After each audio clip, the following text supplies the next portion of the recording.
Hey guys, welcome to Thrive Bites, the official podcast of Dr. Colin Zhu, aka the Chef Doc. On every episode, I talk with health and wellness experts from all over the world, such as doctors, chefs, dietitians, coaches, and many more. And I sit down with them and have casual conversations about plant-based lifestyle, how to elevate our emotional resilience, and what it really means to thrive. And I bring all of this to you. So let's get to this week's episode.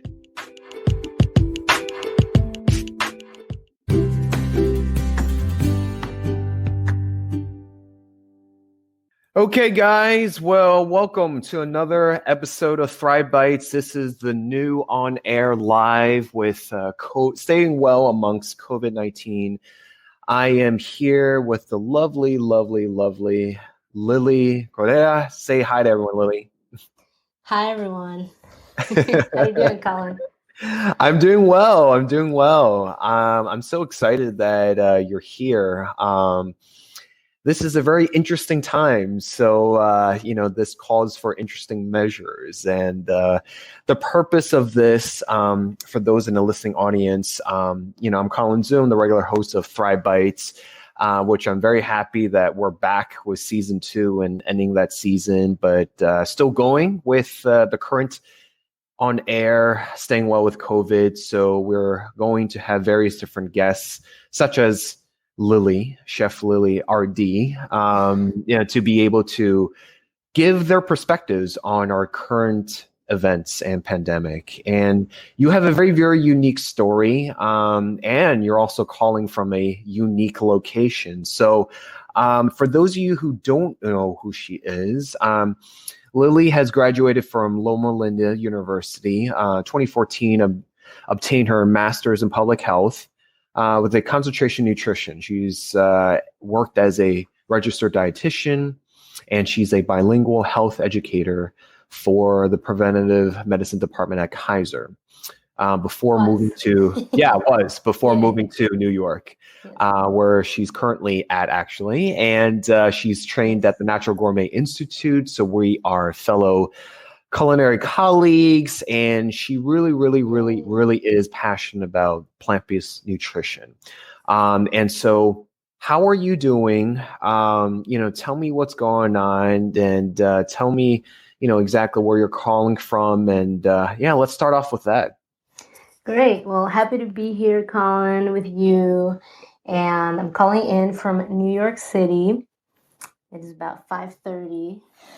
Just finished. Well, let me clap. Let's have we gotta clap and cheers for all frontline people. You know what I'm saying? And New York is no exception, obviously. So. Thank you, Colin. Why I mentioned the time is also because now that I've been working from home, joining the telehealth world with other fellow healthcare practitioners, it's tough to keep the routines. You have to remind yourself sometimes, what day is it? What time is it? Where everything starts to get a little morphed. Mm-hmm. Yeah. So it's an interesting reality, indeed. And as I look out my window here, I see everybody walking outside in masks. There's not a ton of people, which is a good thing.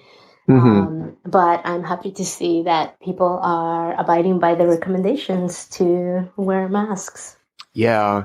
Yes. I think I'm calling in from Los Angeles, and we're both at opposite coasts. And I think it's interesting because LA, I'm originally from New Jersey, and LA is just, it's the second largest city after, you guys. And what's different about us is that we have a lot more land. So we're a lot spread out, and we're not vertically, on top of each other. Whereas, Manhattan, the 5 boroughs, you guys are 8 million on top of each other. So even if 100% are practicing social distancing, or what I would like to call physical distancing, it's very hard to do that because New Yorkers are just on top of each other. Yeah, it's a very different reality. I actually moved to New York from Loma Linda, California, and I've been here for about a year and a half, and I can relate to what you're saying right now with the space. And New York definitely feels like that space constriction is definitely felt at another level. I already felt it when I moved here from Loma Linda because of the space and the openness and the hills and all that stuff. But it was funny the other day. I think my brother I was talking to my brother on the phone, and he was saying how he felt like he was in jail. And I took a picture of my window, which actually has bars. And so I said, okay, I don't want to hear it. I mean, because he's living in, my brothers are in Massachusetts, so a lot wider, space and backyards and all that kind of stuff. Yeah. It's interesting. Yeah, it's just interesting because over here, one of our aquariums, I believe Long Beach, they obviously, because they're not open, they've actually let the penguins in the aquarium, they let the penguins walk around. I love that. Yeah. Yes. And what's interesting is that I saw a cartoon sketch about how the animals are staring at humans that are trapped indoors. And it's very interesting, you know what I'm saying? And, now we are, are we like our 5th or 6th weeks right now since, the first wave has really, really, truly hit. And, during this time, I'm sure that everyone has fully accepted it. Maybe some of us are in denial, with the current most recent protests and things going on. But, I think we're doing a good job. I know New York is, flattening, a little bit. Yeah. And we're starting, but in my opinion, I don't think we're anywhere close. So we need to ramp up testing. We need to have an actual treatment protocol going eventually. So it's still very shaky, very uncertain, even though I know that everyone wants to get back to their normalcy, but it's lives, you know what I'm saying? And if you don't know someone that's been affected or that have passed on, it's harder to relate, and I hate for something like that to happen for someone to relate, that would be very, very tragic. No, absolutely. I, just in talking about people from my hometown, for example, of Northborough, Massachusetts, or Massachusetts in general, or in that area, where the houses are very spread apart, and I've seen people on Facebook, kind of expressing themselves as this isn't something that is as real as it is, and it's just such a different perspective living in New York versus imagining myself being in Massachusetts and what that perspective could be like in a place like my hometown of Northborough, Massachusetts. Yeah. Where I have a backyard, and I have like room to walk in and everything like that. And, just in trying to like maybe see how a person could imagine this as not as big of a deal as it actually is. Right. And I try to give people grace and understanding around that, but at the same time, it also is very disheartening when I'm seeing people that I went to high school with, or, just people that I know expressing themselves in that way about how not serious this is. Or also, a lot of the conversation that's coming up around this being some kind of conspiracy theory and government, all this kind of stuff, Yeah. I understand. Just being here in New York, it's just you try to really kind of mute all of that conversation that's going on because you're in a whole different reality here. Yeah, so let's get into it. I know we have a lot to cover today.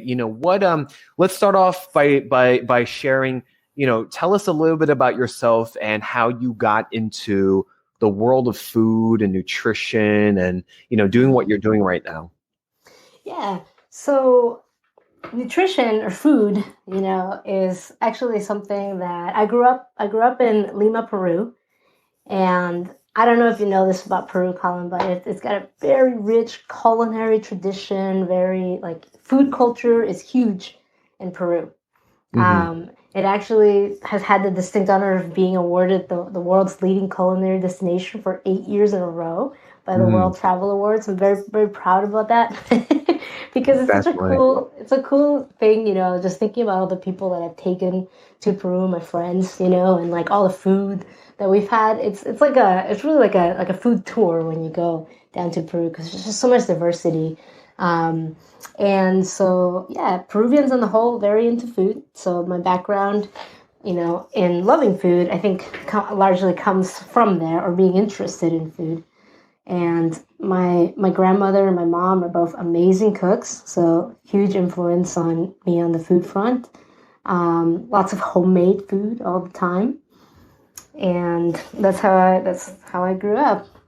In terms of how I got into dietetics, it's a different twist because I actually started out in school as an English major.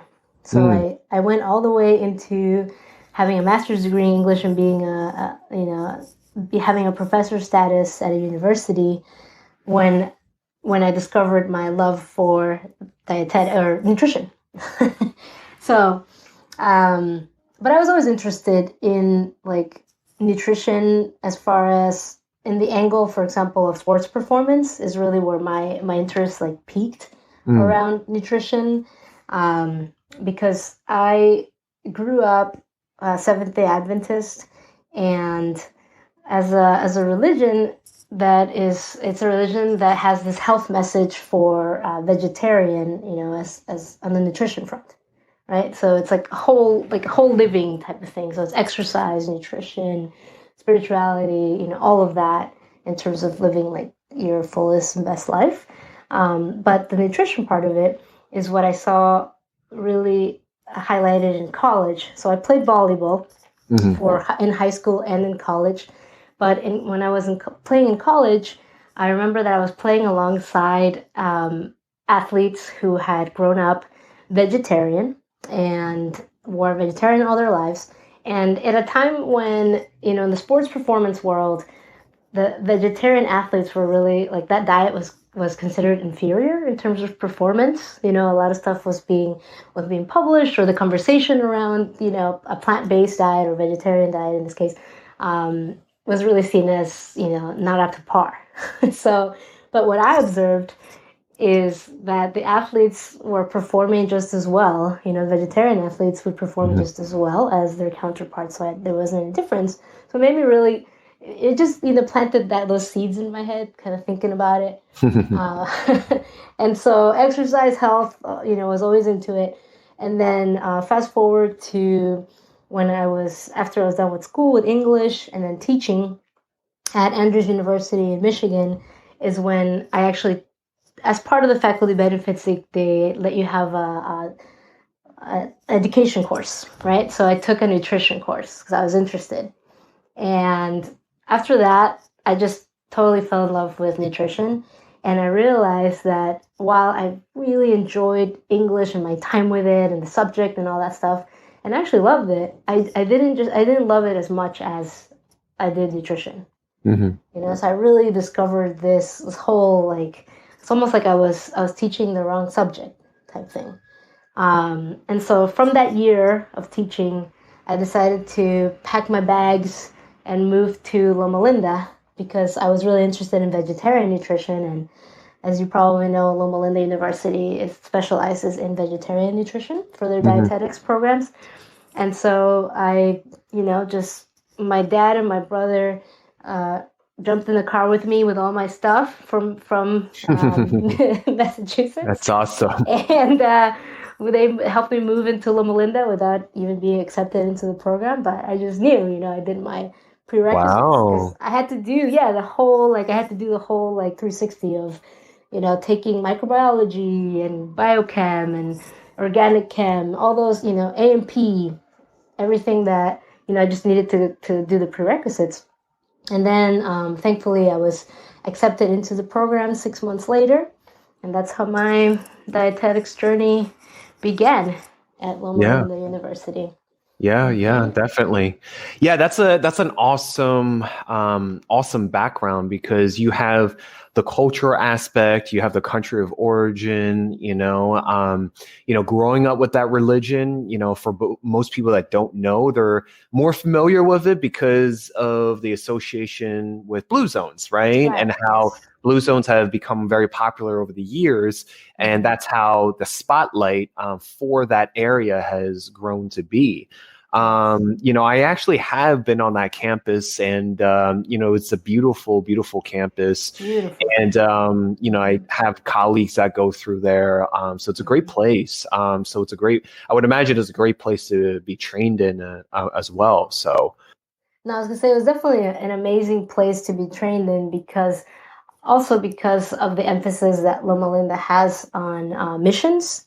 Mm-hmm. So like medical mission trips, which I was able to be part of with an interdisciplinary team of medical students, dental students, nursing students, PT, nutrition, just going into different countries and doing a lot of public health work, which was my emphasis in school, and it was a really unique experience in that sense that is, really helped me a lot to also have this wide, or expansive world view and helped me to just really understand cultural diversity at a whole new level, which is really great, for being in a place like New York where we have cultures from all all parts of the world, in a very concentrated space here. So that was another unique aspect of being at Loma Linda. After you graduated, you decided to move into New York, and now you're working, with a very, very now well-known institution. Tell us that transition. Yeah, so after I graduated from Loma Linda is actually when I went into work with Kaiser Permanente. And I did about 3 years there, and I was really lucky to be able to land in a place. So I did my internship as a student at that particular Kaiser in Riverside, and I got picked up right after my internship for a position there. And it was a center that had a teaching kitchen, with the TVs and all, just a great kitchen. And it was entirely whole food, plant-based. And it's a kitchen that I was able to teach with Dr. Columbus Batiste in. He's a cardiologist, the chief of cardio at Kaiser. He's also a well-known plant-based doctor. And that's one of the ways that I was, I nurtured my love for cooking in that kitchen. I worked along as a lead dietitian with a good friend of mine whom you actually met at the ACLM last year, the American College of Lifestyle Medicine, Heidi. So we were leading a lot of the cooking demonstrations for patients, and that's actually my connection of how I got to see how not just talking about food with patients, but also preparing this food and having patients see how easy it was to prepare it and have them taste it with me. How like that it bridged that gap, that connection. That was so key to patients being able to adopt, all of these behavior changes that we were really looking at having them do to help any chronic diseases that they would have, diabetes, cardiovascular disease, help them to improve outcomes, improve blood sugar levels. So it was really cool, that I got to do that for the first 3 years. And during my time at Kaiser is actually when Heidi and we traveled to Boston, to Harvard, to do a conference to attend a conference, the Lifestyle Medicine conference. And that's where I heard a doctor who had gone through the Natural Gourmet Institute and had established a program at Harvard with culinary medicine. When I went to that conference is actually the first time I heard the term being used like that, culinary medicine, and it really caught my attention after my experience at Kaiser. And I just felt like this is what I want to do. This is my next level, right? So, yeah. And I actually had heard about Natural Gourmet Institute before, but hadn't connected with it in the way that I did when I heard about it at Harvard. Because I actually had met Shireen Shu, which is also a common friend of ours. And I love Shireen. I know. Shout out to Shireen.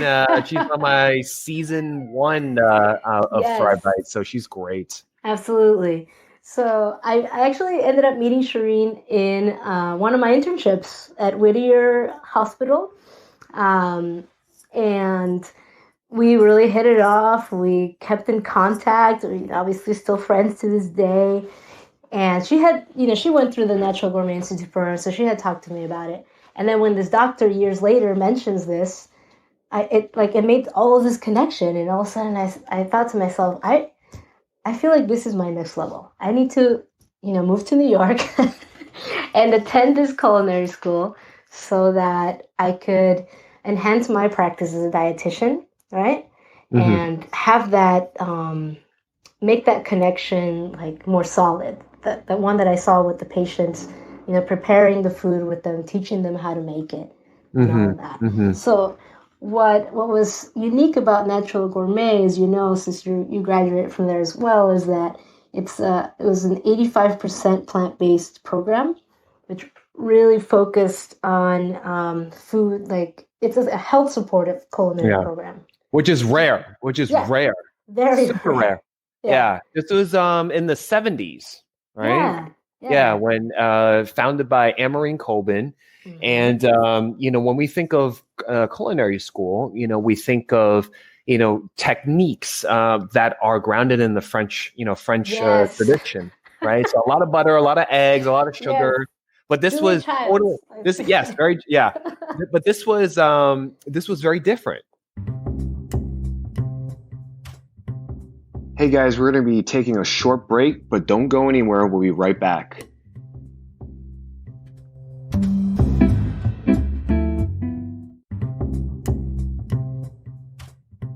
Welcome back to Thrive Bites. Let's get back to the interview. Yeah. Right? It was very different.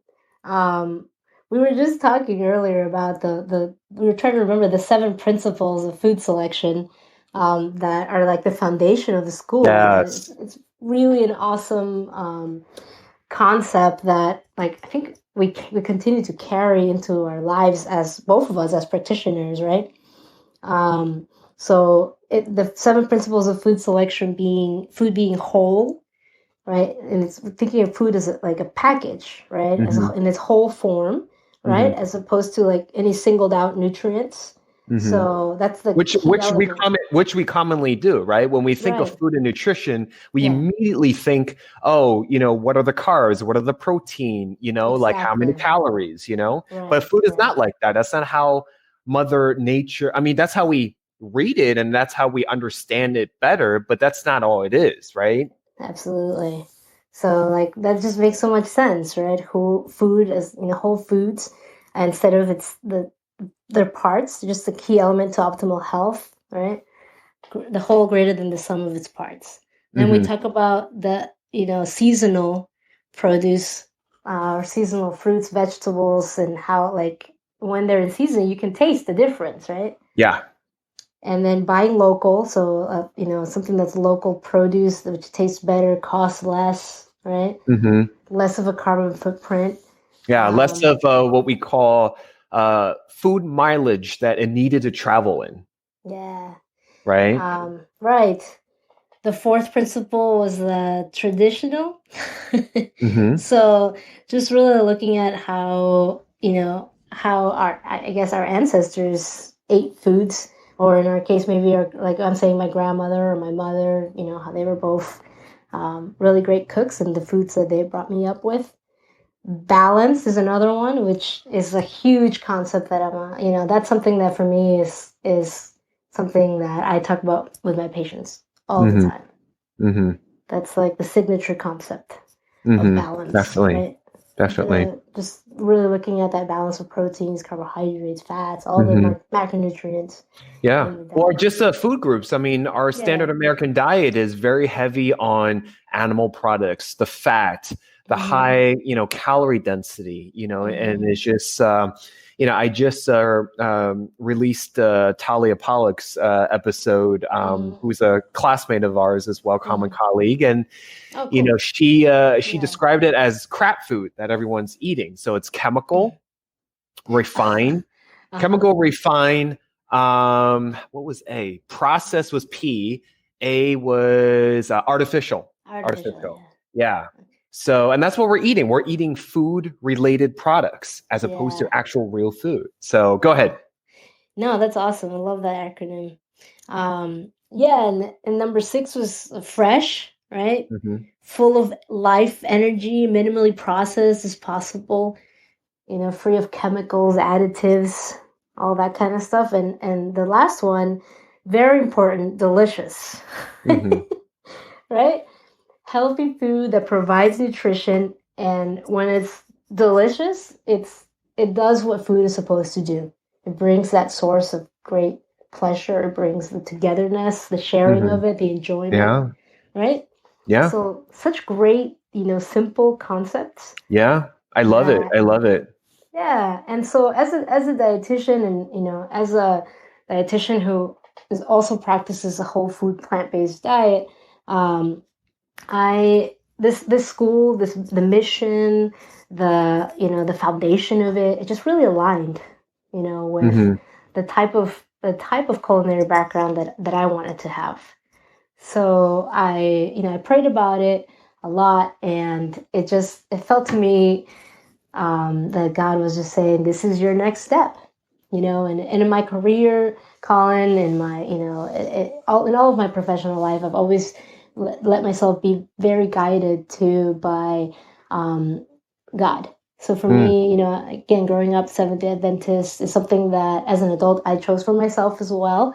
My grandfather was a pastor and a great leader, just a great human being, and learned a lot from him. And my grandmother, who's still around, who's my best friend, Mm. and she's also a very awesome guide around that, and she prays with me. My whole family is really, but yeah, that's been a lot of part of my, what I let guide me is the prayers and God.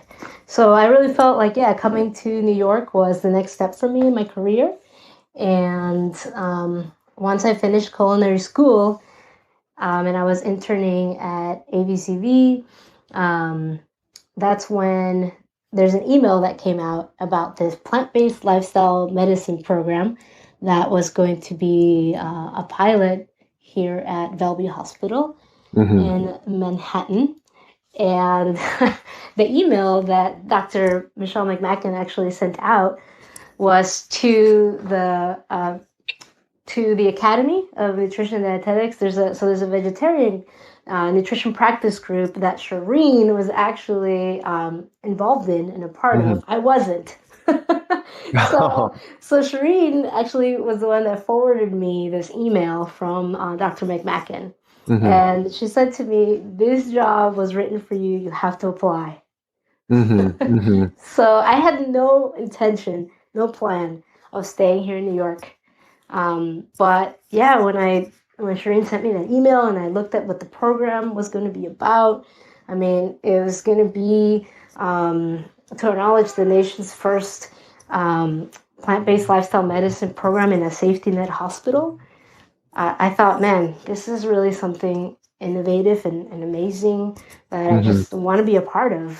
Yeah. So yeah, Yeah. so It's, I I went mean, for it. it's a big deal. Hmm. That pilot is done very, very well. I think it exceeded how many patients were on the waiting list and how many people wanted Yeah. to get on board and try, a different approach to be able to curtail their chronic disease like diabetes and high blood pressure and heart disease. And it's done very, very well. So, Yes. so shifting gears a little bit, now that we're in this pandemic, I get a lot of questions, Hmm. working as a, family physician, you get a lot of questions in terms of, what are we supposed to eat? How do I protect myself? How do I prevent myself from, getting sick? And obviously a lot of topics over this past series, we've been focusing on gut health and immunity. And as a caveat, I do want to emphasize that yes, those are important. However, we are looking for optimizing health. We are, looking for, improving our general wellness, for the long haul, because Right. we don't want to just get sick and then arrive at the doctor's doorstep. We want to be able to put this at our forefront. At this point, health Absolutely. is wealth right now. I mean, you Yeah. could tell the entire world has stopped or slowed down. And if you're sick, it's like, forget it. You can't do anything. You can't do your job. You can't take care of your family. You know, so from a culinary / nutritional perspective, you know, what are your general perspectives on, you know, optimizing nutrition right now? Thank you, Colin. So yeah, one of the things that, you know, as you were saying with your caveat too, it's really important to also in this time understand that there is a lot of misinformation, let's say, too, around, let's say, boosting your immunity, or, you know, something that maybe people looking at certain nutrients that you should take in order to prevent COVID and things like that. And, you know, I just want to say as a nutrition professional, and I'm sure you'll agree with me as a doctor, Colin, that, you know, there isn't anything that we know of, you know, that has been evidence-based that is going to prevent COVID, because this is this is a novel virus, and we're learning as we go along, right? So it is unfortunate that there are people who are out there saying that there is one certain diet that will prevent, or one certain nutrient that can't, you know, and things like that. So really, my whole approach around all of this is continuing to be a big advocate for balanced nutrients when it comes to gut health. You know, as we know, in simple terms, about 70% of our immune system lives in our gut. And so it really helps to think of food as fuel, right? And in the question about how are you fueling or optimizing, like you said, you know, that 70%. Are you optimizing it by using the premium 91, you know, which would be like your vegetables, your fruits, your legumes, your whole grains, right? Yeah. Nuts, seeds, which are the foods that really bring us, you know, all of these antioxidants, anti-inflammatory properties, the fiber, right? That's the food of the prebiotic, which feed our probiotics, the vitamins, the minerals, right? Or are you you know, fueling up on 89, maybe, which is what we may have come to know as comfort foods. So chips, the brownies, etc., right? And while there's a place for foods that we may have come to think of as treats, I really think that if there was ever a time to optimize that 70%, it's now, right? So from my perspective, this is a time that we definitely don't want to engage in habits that don't bring us this balance, right? Like right now, the constant snacking, the stress eating, or mindless eating in front of the TV, which, you know, are habits that, you know, that we're constantly helping patients with, you know, in the world of dietetics. But I think right now the atmosphere is certainly ripe to enhance those habits, right? So one of the things that I'm really working with my patients on is just going back to those fundamentals that we've continued to talk about since the beginning of our program, which is that well-balanced, that colorful, plant-powered plate, right? So, and what do I mean by well-balanced? Well, it's the round plate that's divided in 3 parts, right? The 1/4 plate, 1/4 of it contains a legume like lentils, which are, you know, rich in irons and proteins and fiber amongst other attributes, and another quarter with whole grains like quinoa, which, as you know, Colin, is the gold of the Incas. I have to throw that in there. Right? Yeah. Or brown rice, I love it. Or brown rice, or a starch, like, you know, vegetable like a sweet potato. Yeah. But then the big half of the plate really should be filled with those colorful, non-starchy vegetables, right? Like broccoli, mushrooms, purple cabbage, or kale. The more color that you have in your plate, the better. You know, like, I really try to bring people back to those fundamental concepts that we've heard, you know, like eat a rainbow, or, you know, the 5 a day of the colors on your plate. Because I really tried to explain to everyone that there's a reason why we have these concepts, right? So over the last few years, as you know, Colin, gut health has just been increasingly in the limelight of the nutrition world, right? Mm-hmm. And it's just such an interesting topic to dive into because, like, if you stop to think about that percentage number again, that 70%, man, like, it gives that whole "you are what you eat" Mm-hmm. saying a new meaning, right? Mm-hmm. And every color, every vegetable, and fruit, every color has a different function in our body, a different vitamin, mineral, a different nutrition profile. Right. So I try to have my patients get as much color in their plates as possible throughout the day. Right. I really credit a colleague and friend of mine, Dr. Will Bolsowicz, which I think whom you also met at ACLM, Mm-hmm. for helping to popularize the concept of plant diversity. Mm-hmm. It's just like a really awesome way of emphasizing that whole like eat the rainbow concept. Yeah. And just yesterday, he posted on his Instagram account how this quote that really made me think about what we're talking about today, which is, he said, "Gut health is immune health." Mm-hmm. And I thought it was just such a fun and informative post, because, like, when we again emphasizing that 70%, Mm-hmm. that's a huge number, Mm-hmm. So whatever we are putting, or the fuel that we're putting into our bodies, we want it to be the one that maintains our body at its most optimal form, which is, definitely going to be the foods like we just talked about with Anne Marie Colvin's concepts of the culinary Yeah. school, Yeah. right? Fresh, whole, right? Minimally processed, Mm-hmm. Mm-hmm. right?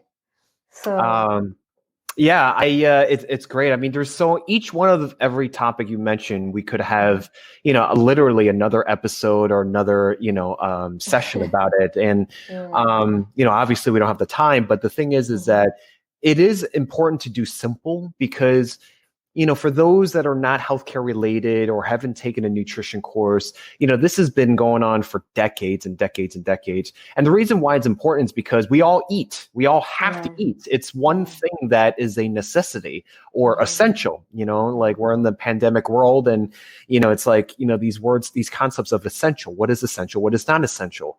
What is considered, a need versus a want versus a desire versus a luxury, right? And yeah, so food is just that. And what can we eat is the $1 million question.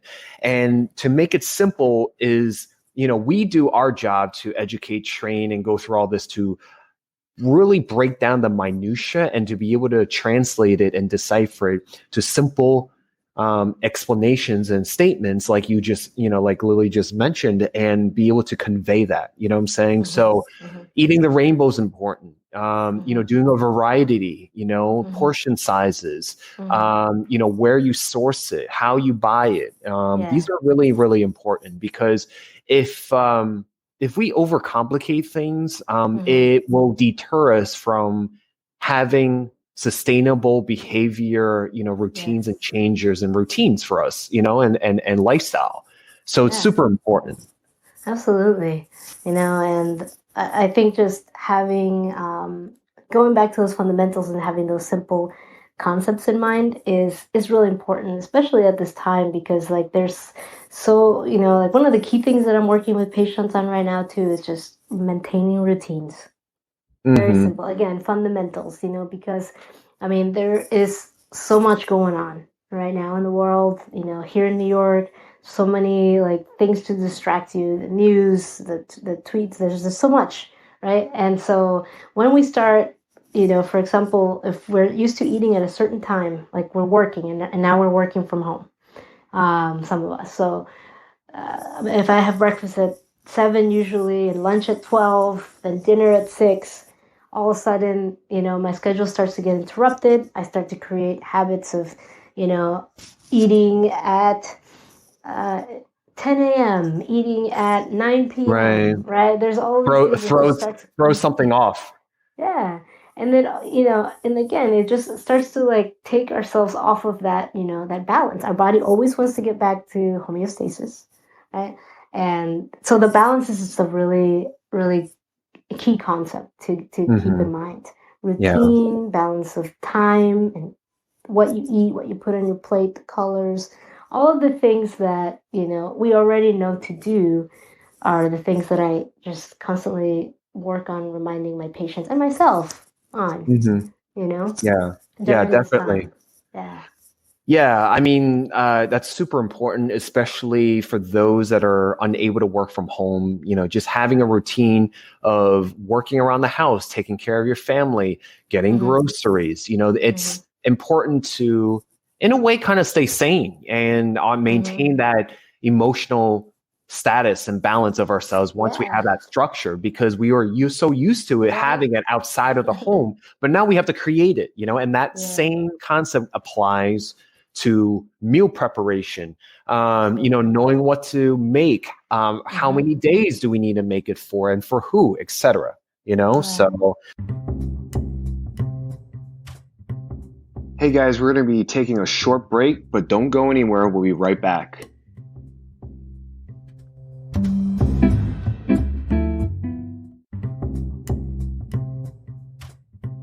Welcome back to Thrive Bites. Let's get back to the interview.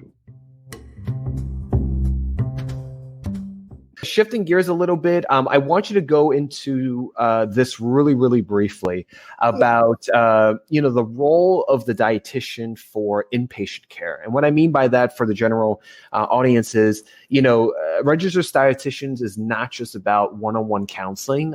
They do have roles within the hospital. So I kind of want you to briefly go into that. What you guys are doing. Absolutely. So for the outpatient side of so ambulatory care, for example, some of our dietitians are, still rotating into the hospital to see newborns in their roles as lactation consultants. So 3 or 4 day old babies and others, other outpatient dietitians are engaged in the world of telehealth, managing the usual patient loads, and, with bariatrics, with diabetes, oncology, and plant-based nutrition in my case. And RDs are also playing a critical role in assessing families for food insecurities and connecting New Yorkers to community resources where meals are being provided free of charge, for example. Mm-hmm. So that's one of the things that's, public health issues that are coming to surface as schools are closed or shelters are closed, for example. There's a need for the community to have food accessible, where at times shelters provide foods or schools provide foods for children, right? So I think the city's doing a really great job in providing meals for people. So Mm-hmm. are these, are helping families to navigate through those organizations and finding the places to go. Also partnering with city organizations like City Harvest to make bags, like grab and go bags, grocery bags that include non-perishable items like beans, rice, that kind of stuff. Within the context of the food that's available to the community, RDs also have to assess patients with pre-existing conditions like diabetes and hypertension, and we're helping patients to navigate through this new normal, like what from this food that's available can you eat, should you eat, how can you balance your plate around what's available, right? So there's a lot of that kind of nutrition counseling going on. And we're also talking a lot to people that, about cooking at home because people are eating out less. So topics like using leftovers in creative ways, meal prepping, freezing foods, how to store vegetables, right? Maximizing trips to the grocery stores by making lists and being really savvy at substituting ingredients. That's another thing with the culinary that's helping for me. If a patient is really like, I want to do this recipe and they're not very used to cooking at home, what else can you substitute for this 1 or 2 ingredients that are not available? Right? This is where the culinary is thankfully really coming in handy for me. And, patients' families are really afraid to leave home as well. So also working a lot on counseling for exercise from home and, routines. I was talking to a colleague earlier, Nicole, and we were talking about, she said it's a really great sentence, like how to manage your exercise routine in the confines of quarantine. So I was like, wow, yeah, it's just like such a cool, such a reality. The way she stated that was really, Yeah. yeah. That's Yeah, so awesome. so that's in the outpatient world, and really briefly from what I know of the inpatient world, too. The inpatient dietitian team is in the front lines, really looking at still working in the hospitals, assessing nutrition status for any pre-existing conditions when patients come in, like cardiovascular disease, diabetes, all that. Providing therapeutic diet plans if patients are eating or not eating. They're eating. If they're not eating, they work on oral supplements to ensure proper nutrition management of chronic Hmm. disease. And they also, during this time, they're managing patients with appetite loss because of anosmia, or the patients are coming in with diarrhea, so there's nutritional management for that. And in critical care with the ICU and everything, the inpatient RDs are assessing nutritional status and assisting the team in designating the most appropriate enteral nutrition regimen for patients.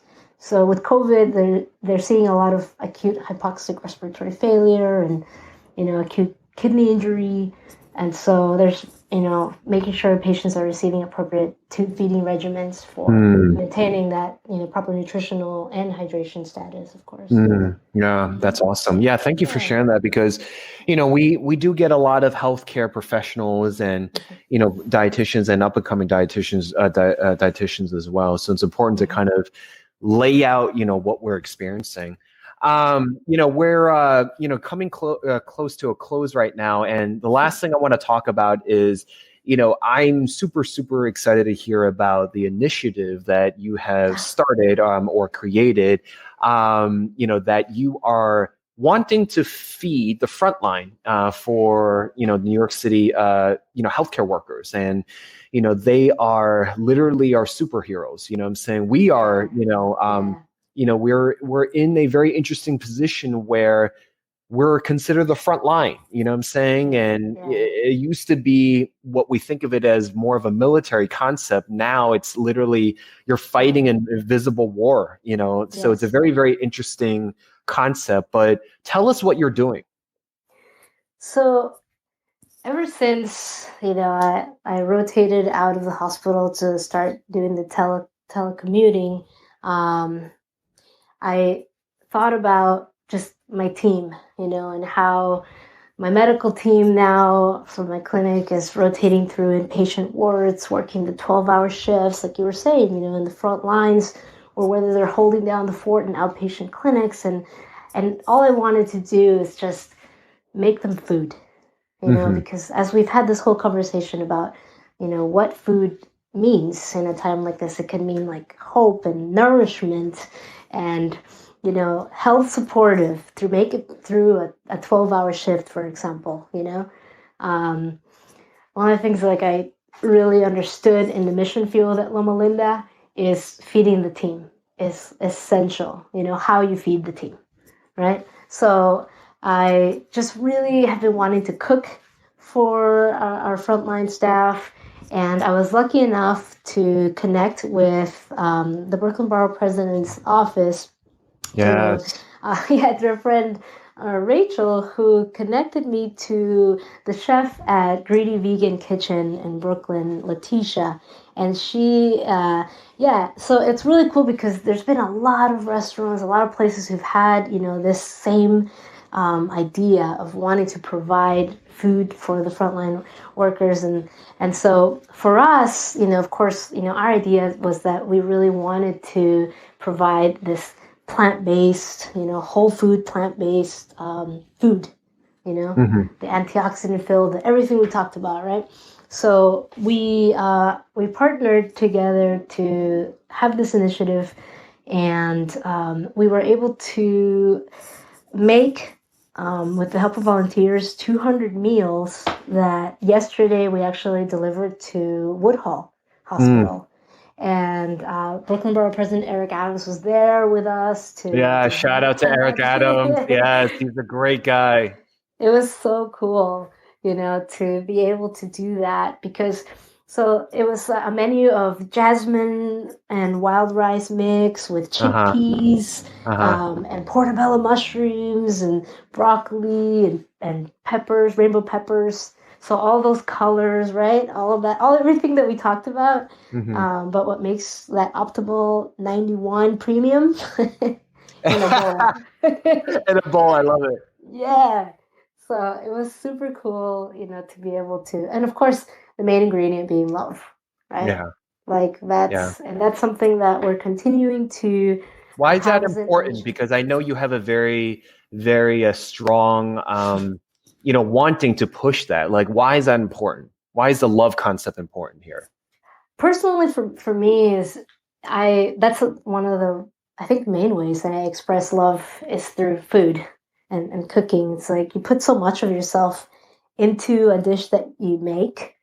Um, it's kind of like poetry, from my English world, where every word, every punctuation, the placement of everything makes a difference and it means something, Mm-hmm. right? So for me, cooking, it's like that.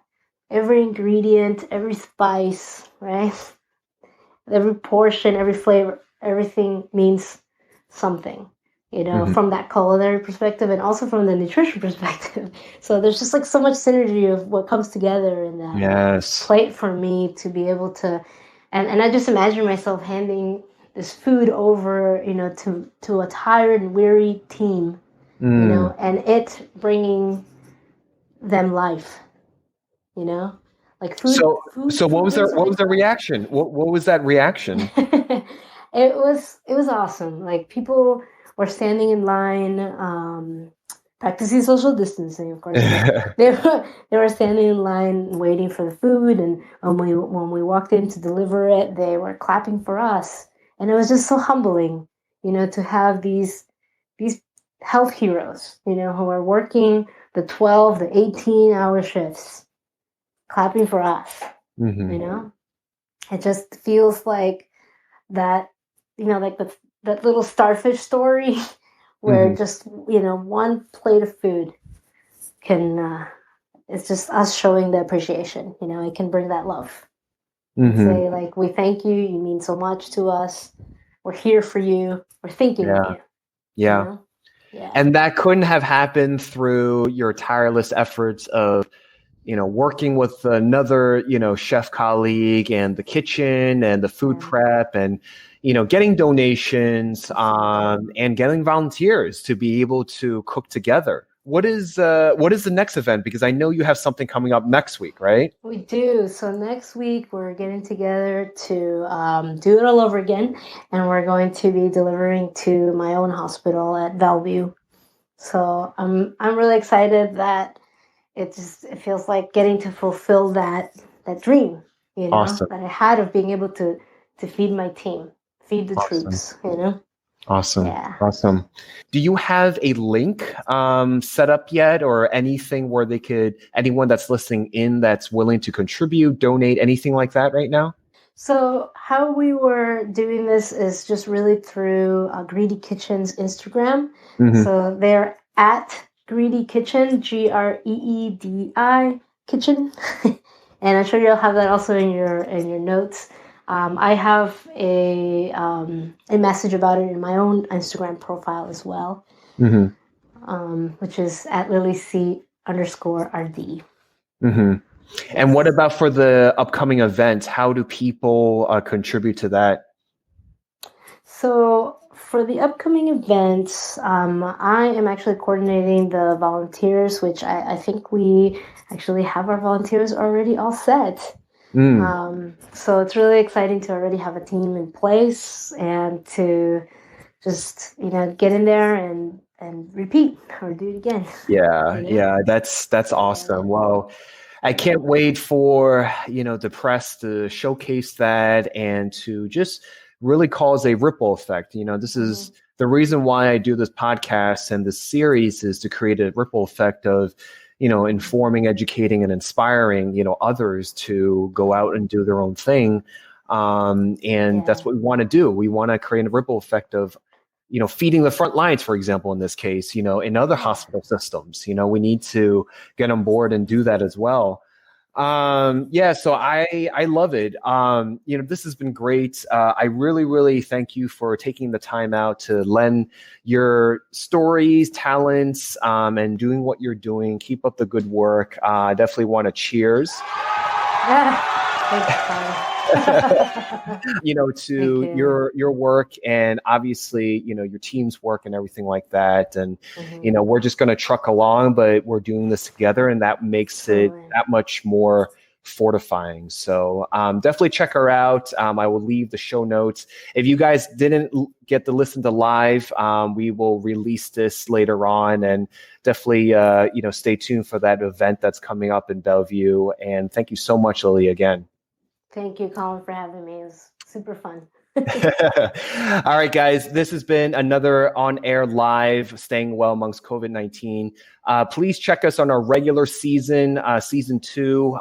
It is back now, and, we're going to end that as well. And definitely stay tuned for, the next season's information. So again, thank you so much for listening, guys, and we will see you on the next one.